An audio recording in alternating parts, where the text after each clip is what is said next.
देहरादून में आप सभी का स्वागत है।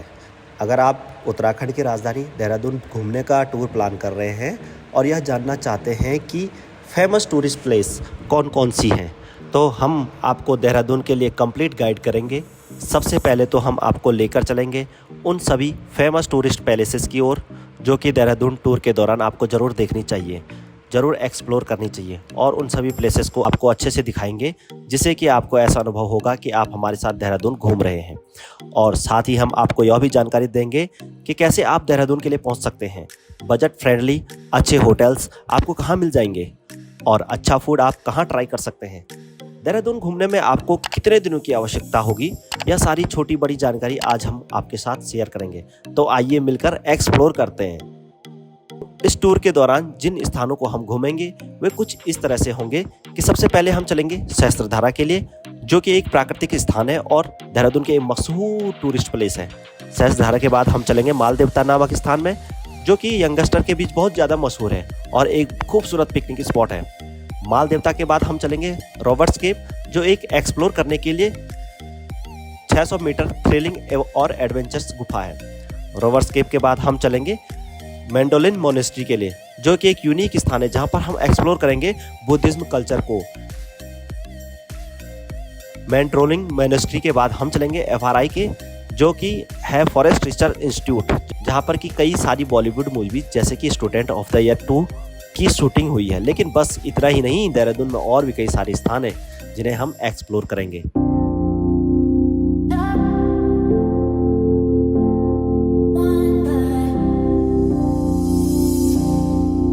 सबसे पहले हम चल रहे हैं सहस्त्रधारा के लिए, जिसका डिस्टेंस देहरादून रेलवे स्टेशन से लगभग 19 किलोमीटर का है।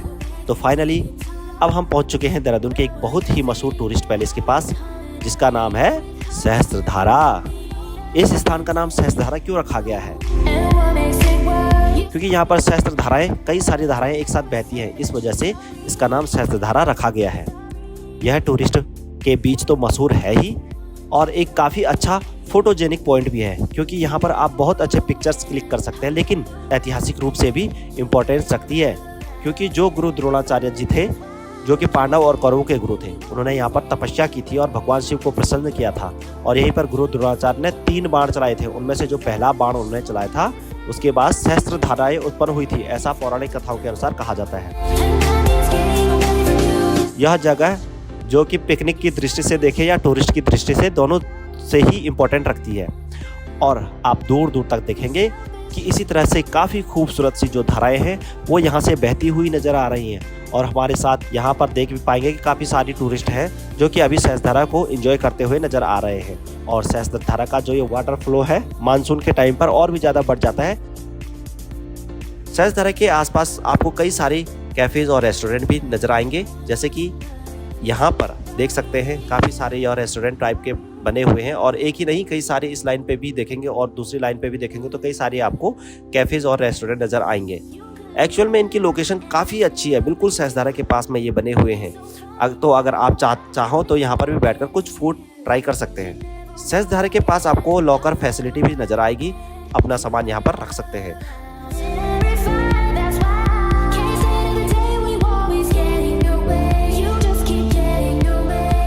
सहस्त्रधारा के पास ही एक प्राचीन शिव मंदिर भी है, जहां पर आप दर्शन कर सकते हैं, क्योंकि गुरु द्रोणाचार्य ने यहीं पर भगवान शिव की तपस्या की थी।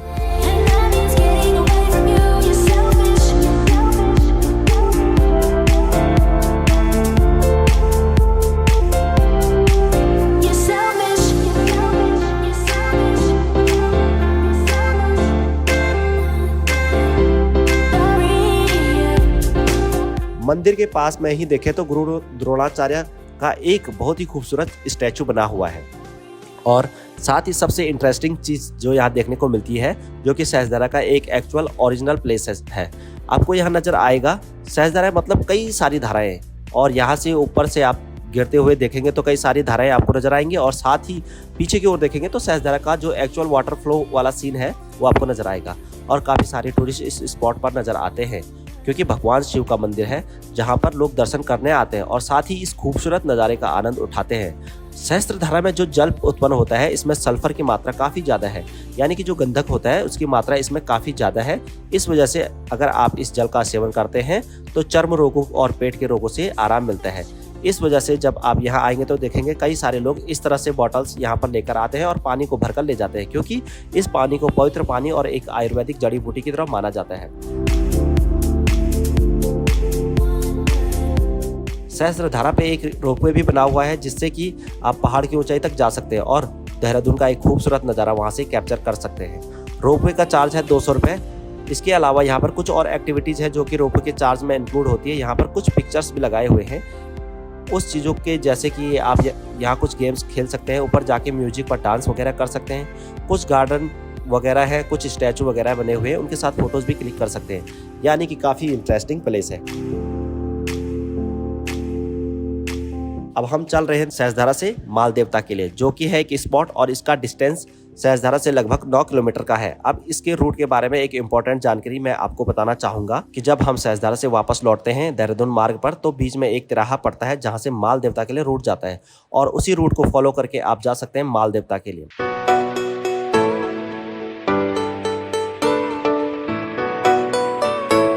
देहरादून के एक और फेमस स्थान पर अब हम पहुंच चुके हैं जिसका नाम है माल देवता। यह एक प्राकृतिक पर्यटन स्थल है जो कि टूरिस्ट होते हैं उनके बीच में बहुत ज़्यादा मशहूर है। इसकी मशहूर होने के पीछे कारण यह है कि यहाँ पर नदी बहती है, इस तरह से वाटर फ्लो होता है और साथ ही जो पहाड़ों का नज़ारा है वो यहाँ से बेहद खूबसूरत नज़र आता है।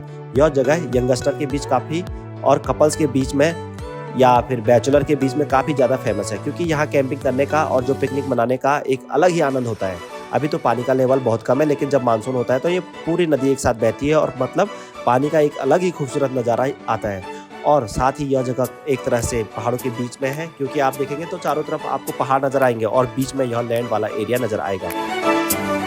अब देहरादून की एक बहुत ही मशहूर टूरिस्ट प्लेस हम देखने जा रहे हैं जिसका नाम है रोवर्स केव। इसे रोवर्स केव क्यों कहा जाता है? इसे लोकल लैंग्वेज में गुच्छू पानी कहा जाता है और यह गुफा है। उसके अंदर जाने के लिए आपको स्लीपर्स की जरूरत होगी, यानी कि आपको चप्पल पहनकर अंदर जाना होता है, क्योंकि पानी अंदर बहुत ज़्यादा है। यहाँ पर एंटर करने से पहले टिकट भी आपको लेना पड़ता है। प्रवेश द्वार ही काफ़ी अच्छा बनाया गया है, जो एक व्यक्ति का मुंह है और उसके अंदर से होते हुए हम जाते हैं रोवर्स केव के लिए। तो चलिए अंदर चलते हैं डाकुओं की गुफाओं में। तो फाइनली लगभग 100 से 200 मीटर का रास्ता पार करके हम पहुंच चुके हैं रोवर्स केव के मुख्य एंट्री पॉइंट पर। यहाँ से जो गुफा है उसकी शुरुआत होती है।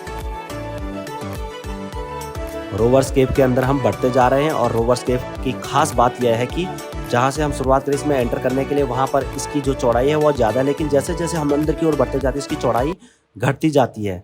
यहाँ से हम अंदर की ओर प्रवेश करते जा रहे हैं और आप अंदर आएंगे तो अलग ही थ्रिलिंग एक्सपीरियंस होगा, जैसा कि मैंने आपको बताया।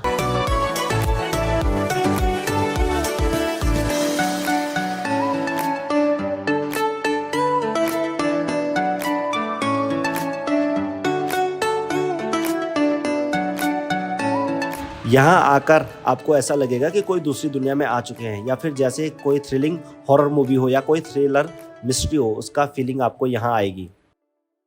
देहरादून में रोवर्स केव के अंदर आने पर आपको कई जगह उजाला नज़र आएगा तो कहीं अंधेरा नज़र आएगा। ऐसा इस वजह से क्योंकि कई जगह गुफा बहुत चौड़ी है तो कई जगह ऊपर से रोशनी नहीं आ रही, क्योंकि गुफा पतली है और ऊपर से इतना सनलाइट नहीं आ पा रहा है तो नीचे की तरफ अंधेरा हो जाता है। एक चीज़ मैं आपको बताना चाहूँगा, यह जो आप देख रहे हैं यह रोवर्स केव के अंदर ये लाइमस्टोन की गुफा है। मतलब जो ये पत्थर है ये लाइमस्टोन है, जिसे चूना पत्थर कहा जाता है। और अभी आप देखेंगे तो ये चमकता हुआ आपको नज़र आएगा। तो यह एक स्पेशलिटी है इस रोवर्स केव की, और अंदर आने पर आपको ठंडक का महसूस होगा। मतलब यहाँ अंदर आने पर आपको थोड़ी ठंडाई महसूस होगी, बिकॉज ये चूना पत्थर से बनी हुई दीवारें हैं और यह जो पूरा का दीवारें हैं, क्या बोलेंगे, जो गुफा है इसका जो स्टोन है वो लाइम स्टोन है। इस स्थान को रोवर्स केव क्यों कहा जाता है, इसके बारे में आपको कुछ जानकारी शेयर करना चाहूँगा। ऐसा इस वजह से क्योंकि जब इंडिया पर ब्रिटिशर्स का राज हुआ करता था तो उस टाइम पे जो रोवर्स हुआ करते थे, यानी जो लुटेरे डाकू हुआ करते थे, वो स्थान पर छिपकर रहा करते थे। जो भी चीज़ वो लूट कर लाते थे या फिर जो भी वो चोरी करके लाते थे वह यहाँ पर संग्रह करके रखते थे। और एक तरह से यह एक ऐसा स्थान था जो उनको ब्रिटिशर्स से बचाता था, क्योंकि ब्रिटिशर्स के नियम कानून के अनुसार चोरी करने या कुछ भी करना वो अलाउड नहीं था, क्योंकि वह भी एक तरह का नियम फॉलो कर रहे थे। तो उस टाइम पर जब रॉबर्स को छुपने के लिए जगह नहीं मिलती थी, उस गुफा में छुपने का स्थान बनाकर रखते थे। इस वजह से इस स्थान का नाम रॉबर्स केव रखा गया और इसकी जो लंबाई है वो भी काफ़ी ज़्यादा है, 600 मीटर के आसपास की लंबाई है और एंड में जाकर यह एक बड़ा सा झरना मिलता है जिसके पास अब हम चलने वाले हैं। काफ़ी सारे टूरिस्ट यहाँ पर हमेशा आपको नज़र आएंगे, खासकर कि जो सीजन टाइम होगा उस टाइम आपको बहुत सारे टूरिस्ट यहाँ पर नज़र आएंगे और कई जगह पर आप देखेंगे तो इस गुफा में आपको कई जगह ऐसे इस तरह की सूरज की रोशनी नज़र आएगी जहाँ पर आप देख सकते हैं कि पानी जो है पूरी तरह से क्रिस्टल क्लियर है। पानी नीचे के जो पेबल्स हैं वो अच्छे से दिख जाते हैं। अब मैं गुच्छू पानी के मेन व्यू पॉइंट पर पहुंच चुका हूं, जहां पर एक वाटरफॉल बहता है और वह वाटरफॉल आप हमारे पीछे बड़ी आराम से देख पाएंगे। यह वाटरफॉल है जिसका पानी पूरी गुफा के अंदर फ्लो करते हुए बाहर की ओर जाता है।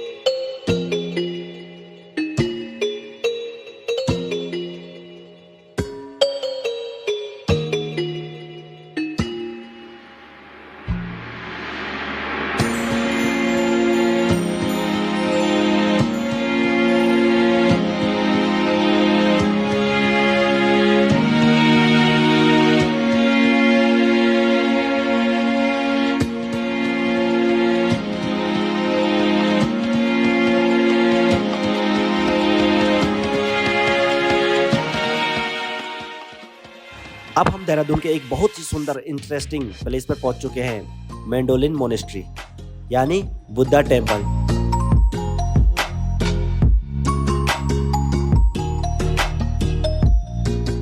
यह एक बौद्ध मोनेस्ट्री है जिसे आप देहरादून में एक्सप्लोर कर सकते हैं।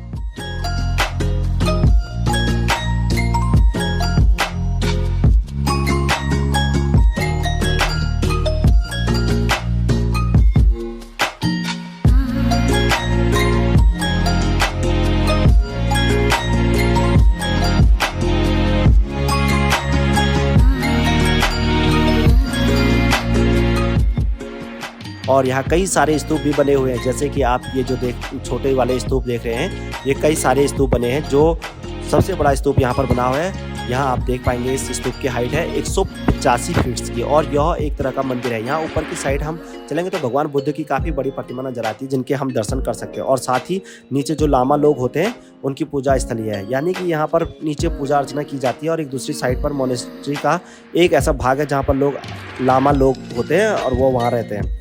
मतलब जो बौद्ध भिक्षु हैं उनके रहने की जगह भी यहाँ पर बनाई गई है और जब आप यहाँ आते हैं तो एक अलग ही फीलिंग आपको आएगी, क्योंकि एक अलग कल्चर में आप होंगे। कुछ नया एक्सप्लोर अगर आप करना चाहते हैं तो यहाँ पर आपको ज़रूर आना चाहिए। वैसे यहाँ और कुछ चीज़ें भी हैं, मैं आपको दिखाना चाहूँगा।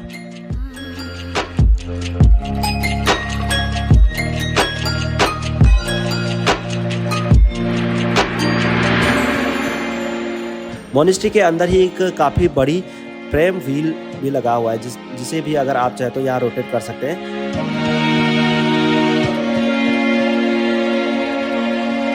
रोलिंग मोनेस्ट्री के अंदर भगवान बुद्ध की काफ़ी विशालकाय प्रतिमा बनाई गई जिसकी हाइट लगभग 107 फीट है और यहाँ यह प्रतिमा वाकई में बहुत बड़ी है, लेकिन इस प्रतिमा के ऊपर तक भी जाया जा सकता है। ऊपर पूरा तक नहीं, सिर्फ भगवान बुद्ध के यहाँ जहाँ पर चरण है वहाँ तक जाया जा सकता है और उसके लिए कुछ स्टेयर्स यहाँ पर बनाई गई हैं, काफ़ी कुछ सीढ़ियाँ जिसके ऊपर की और आप भी जा सकते हैं और यहाँ पर दर्शन कर सकते हैं और साथ ही पिक्चर्स भी क्लिक कर सकते हैं।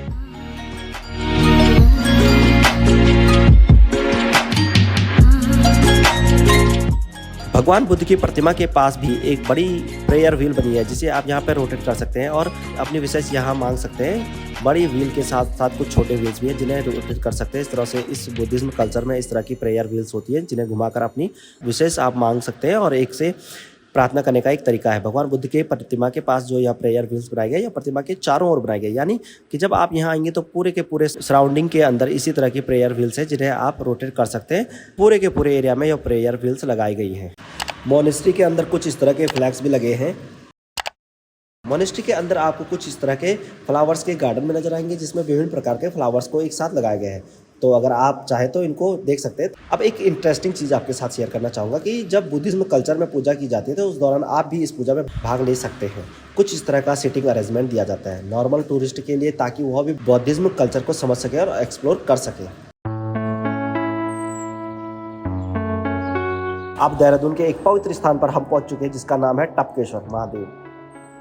टपकेश्वर महादेव मंदिर, तो इसके बारे में मैं आपको जानकारी दूंगा, लेकिन ऐतिहासिक रूप से यह मंदिर बहुत ही इंपॉर्टेंस रखता है बिकॉज यहाँ पर जो कौरव और पांडव के गुरु थे, गुरु द्रोणाचार्य जी, उन्होंने तपस्या की थी और एक तरह से उनका यह निवास स्थान था। और जो उनके पुत्र थे अश्वत्थामा, उनका भी जन्म यहीं हुआ था, इसी स्थान पर। और भगवान महादेव ने उन्हें यहीं पर दर्शन दिए थे। यह स्थान देवकालीन है ऐसा माना जाता है। कई सारे देवी देवताओं ने यहीं पर भगवान शिव की आराधना की है और भगवान शिव ने प्रसन्न होकर उन्हें यहीं दर्शन दिए हैं। देवताओं के बाद कई सारे ऋषि मुनियों ने भी भगवान शिव की यहाँ पर आराधना की है और भगवान शिव ने प्रसन्न होकर उन्हें यहाँ पर कई बार दर्शन दिए हैं। इनमें से एक प्रसिद्ध गुरु है जिनका नाम है गुरु द्रोणाचार्य जी, जो कि कौरवों और पांडवों के गुरु थे। उन्होंने भी यहाँ पर भगवान शिव की आराधना की और यह जो शिवलिंग यहाँ पर विराजमान है, इसी स्थान पर भगवान शिव ने प्रकट होकर गुरु द्रोणाचार्य जी को दर्शन दिए। और ऐसा माना जाता है कि गुरु द्रोणाचार्य जी ने जो धनुर्विद्या सीखी है वह स्वयं भगवान शिव से सीखी है। और ऐसा माना जाता है कि गुरु द्रोणाचार्य जी ने जो धनुर्विद्या सीखी है वह स्वयं भगवान शिव से सीखी है।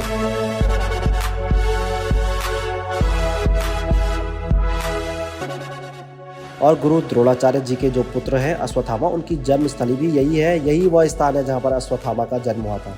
और इसी स्थान पर अश्वत्थामा ने एक पैर पर खड़े होकर भगवान शिव की तपस्या की थी। तपस्या से प्रसन्न होकर भगवान शिव ने यहाँ पर दूध की धारा प्रकट की और वह धारा भगवान शिव के शिवलिंग पर गिरने लगी। लेकिन ऐसा माना जाता है कि जब कलयुग की शुरुआत होती है और दूध की धारा पानी के रूप में परिवर्तित हो गई। और अब इस मंदिर की आप दीवारों से देखेंगे, यानी कि जो गुफा है, इसकी गुफा से आज भी पानी की बूंदें टपकती है और इसी वजह से इस मंदिर का नाम टपकेश्वर महादेव मंदिर रखा गया।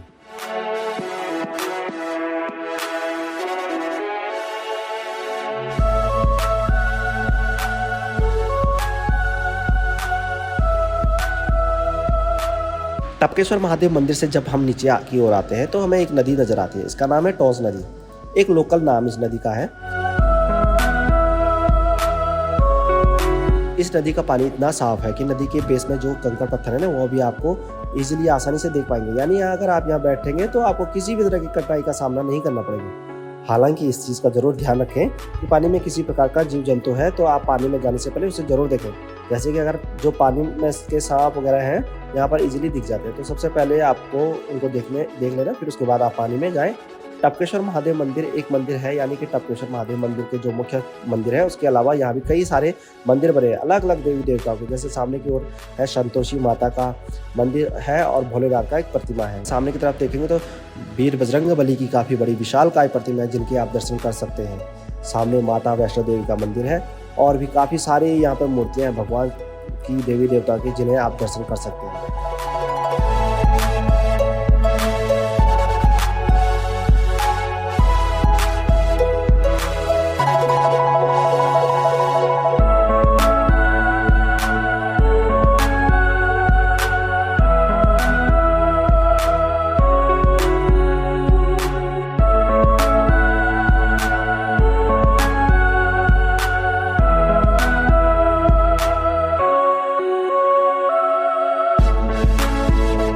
देहरादून की अब एक इंटरेस्टिंग और एजुकेशनल प्लेसेस पर हम पहुंच चुके हैं जिसका नाम है FRI, यानी कि फॉरेस्ट रिसर्च इंस्टीट्यूट। और आपने इसके सीन कई सारी मूवीज़ में देखा होगा कि जैसे कि स्टूडेंट ऑफ द ईयर 2, जो भी जीनियस मूवी है, उनमें सारी कई मूवीज़ इंस्टीट्यूट में शूटिंग की गई है। और जो बिल्डिंग है इसे कॉलेज की तरह दर्शाया जाता है। मूवीज़ के अंदर तो आप देख सकते हैं कि बिल्डिंग काफ़ी बड़ी है और इसको अब हम अंदर से भी देखने चलेंगे।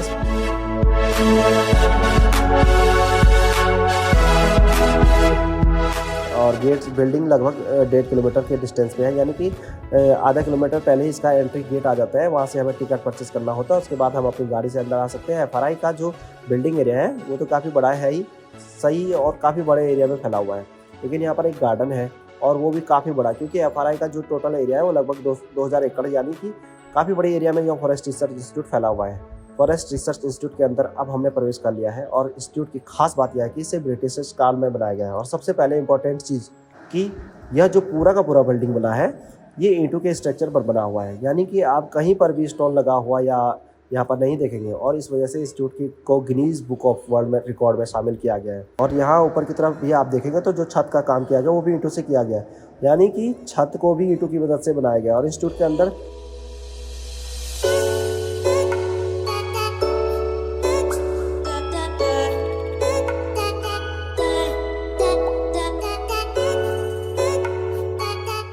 6 अलग अलग म्यूजियम हैं जिन्हें आप देख सकते हैं।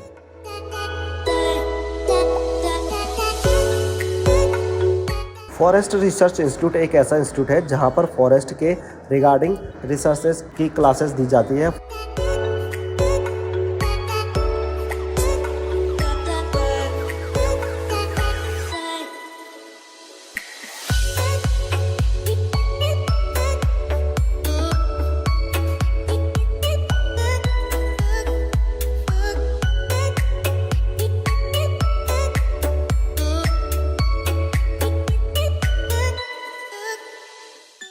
अब अगला स्थान जो हम देहरादून में एक्सप्लोर करने जा रहे हैं वो है देहरादून का चिड़ियाघर, देहरादून जू। देहरादून जू के अंदर गाड़ी लेके आओ तो 30 रुपये पार्किंग चार्ज है और अंदर टिकट के अलग अलग चार्ज है। जू के अंदर एक एक्वेरियम भी बना है, अगर आप एक्वेरियम देखना चाहते हैं उसका चार्ज एक्स्ट्रा चार्ज लगता है, वो 50 रुपये पर पर्सन लगता है। देहरादून जू में कई प्रकार के वाइल्ड एनिमल हैं। हमारी शुरुआत होती है बर्ड्स वाले सेक्शन के साथ, जहाँ पर विभिन्न प्रकार के पक्षी है। यहाँ पर कुछ पक्षियों के बारे में मैं आपको कुछ जनरल जानकारी देने की भी कोशिश करूँगा ताकि आप इन पक्षियों के बारे में थोड़ा और जान सकें।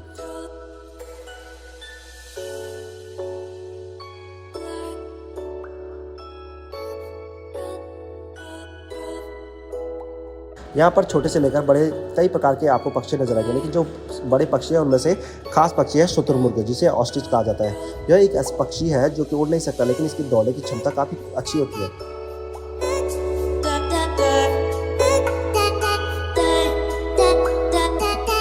ऑस्ट्रिच की तरह यहाँ पर जो भी पक्षी आप देख सक रहे हैं इनका नाम है ईमू, जो कि उड़ नहीं सकता, लेकिन इसकी भी दौड़ने की क्षमता काफ़ी अच्छी होती है। अब जो पक्षी हम देख रहे हैं वह है वल्चर, जिसे हम गिद्ध के नाम से भी जानते हैं। इनके उड़ने की क्षमता काफ़ी अच्छी होती है, यह काफ़ी ऊंचाई तक उड़ सकते हैं और इनको स्क्वेंजर्स कहा जाता है। देहरादून जू में कुछ इस तरह के खूबसूरत रास्ते हैं जिनसे होकर हम आगे की ओर बढ़ना पड़ता है। एक्चुअल में देहरादून जू पहले मालसी डियर पार्क हुआ करता था, जहाँ पर जो डियर्स यानी कि जो हिरन है उन्हें रखा जाता था, लेकिन बाद में इससे डेवलप करके देहरादून जू बना दिया गया। एक्लोजर में हम देख रहे हैं क्रोकोडाइल्स को, जिन्हें हम हिंदी में मगरमच्छ के नाम से जाना जाते हैं। यह मांसाहारी जीव है और उनके दांत काफ़ी नुकीले होते हैं। अब हम देख रहे हैं घड़ियाल को, जो कि मगरमच्छ से काफ़ी डिफरेंट होते हैं। इनका जो मुंह होता है वह काफ़ी पतला होता है, हालांकि जब मगरमच्छ का मुंह देखते हैं तो वो काफ़ी चौड़ा होता है।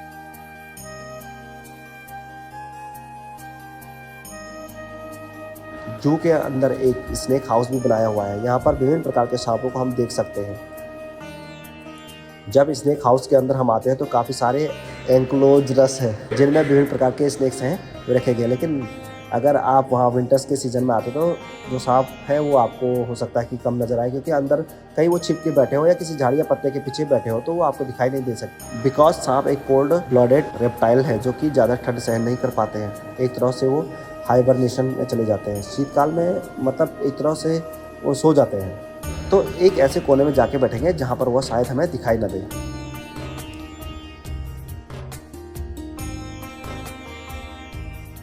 देहरादून जू के अंदर बने एक्वेरियम में अब हमने प्रवेश कर लिया है और यहाँ पर काफ़ी सारे फिशेस टैंक हैं जिनके अंदर विभिन्न प्रकार की मछलियों को रखा गया है और शुरुआत होती है इस वाले फिश टैंक से। और साथ ही आगे बढ़ते हैं हम, कई सारी फिश हैं जो एक्वेटिक जीव हैं उन्हें देखेंगे।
जू के अंदर एक कैक्टस गार्डन भी बना हुआ है जहाँ पर विभिन्न प्रकार के कैक्टस प्लांट्स में हम देख सकते हैं।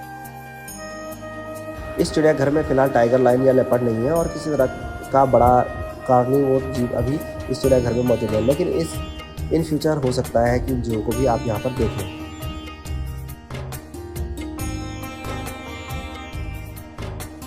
मसूरी जाने वाले मार्ग पर एक प्रसिद्ध मंदिर पड़ता है जो कि है श्री प्रकटेश्वर महादेव मंदिर।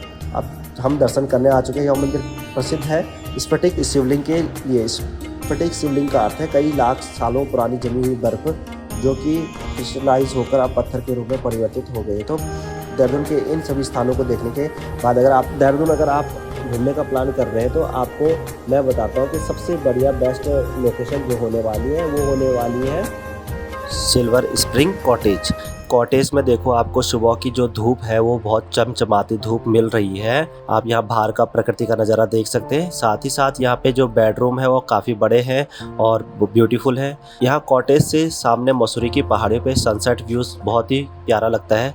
खेलने के लिए क्रिकेट पिच यहाँ पे मिल जाता है और साथ ही साथ इंडोर गेम के लिए स्नूकर यहाँ पे आपको अवेलेबल है। अगर आप ट्रैकिंग करना चाहते हैं तो यहाँ से आपको ट्रैकिंग के लिए सबसे बेस्ट होने वाला है जो यहाँ से मसूरी के लिए ट्रैकिंग का रास्ता है। सामने प्रकृति का नज़ारा देख सकते हो कितनी सुंदर यहाँ पे ग्रीनरी है। इनका अपना एक शुगर कैफ़े यहाँ पे है जिसमें आपको डिलीशियस फूड हर टाइम उपलब्ध है। आप यहाँ पे ज़रूर विजिट कीजिएगा। खाने में आपके लिए सभी प्रकार के फूड यहाँ पे अवेलेबल है और बहुत ही सुंदर यहाँ पे ये कैफ़े है। रात्रि के समय यहाँ पे आप बॉन फायर कर सकते हैं जिसके लिए यहाँ पे पूरी फैसिलिटीज़ अवेलेबल है। बेडरूम काफ़ी बड़ा है और काफ़ी स्पेस इस बेडरूम में है। तो देर किस बात की, अपने फैमिली और फ्रेंड्स के साथ आए और अपना जल्दी से आए यहाँ पे विजिट करें और अपना स्लॉट यहाँ पे बुक करें और अपने लिए आप यहाँ ब्यूटीफुल सीनरी का मज़ा ले सकते हैं। अगर आपको वीडियो पसंद आए तो वीडियो को लाइक करें, चैनल को सब्सक्राइब करें। Thank you for watching.